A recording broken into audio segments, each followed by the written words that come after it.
Sosok ibu muda kuras rekening calon mertua saat kekasih sibuk rawat ortu sakit, padahal janda. Seorang wanita berinisial NL, 29, ditangkap pihak kepolisian setelah menguras isi rekening orang tua pacarnya. Total kerugian yang dialami mencapai 76 juta rupiah.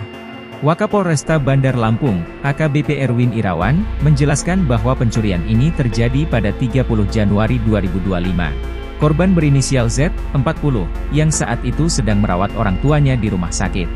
Pelaku memanfaatkan kondisi pacarnya yang sedang merawat orang tuanya. Menurut AKBP Erwin, NL berhasil mengakses rekening korban dengan cara mencuri kartu ATM yang ada di dalam dompet. Pelaku mengetahui PIN ATM milik korban dan menduga bahwa PIN tersebut sama dengan PIN handphone pacarnya. Pelaku mencoba menyocokkan PIN ATM dan ternyata berhasil, jelasnya.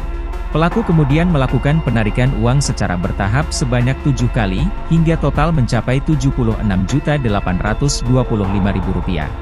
Pihak kepolisian berhasil mengamankan barang bukti berupa 1 buku tabungan BRI, kartu ATM BRI, dan tas milik tersangka.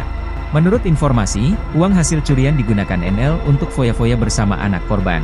Pelaku kini dikenakan pasal 362 KUHP tentang pencurian, dengan ancaman hukuman penjara maksimal 5 tahun.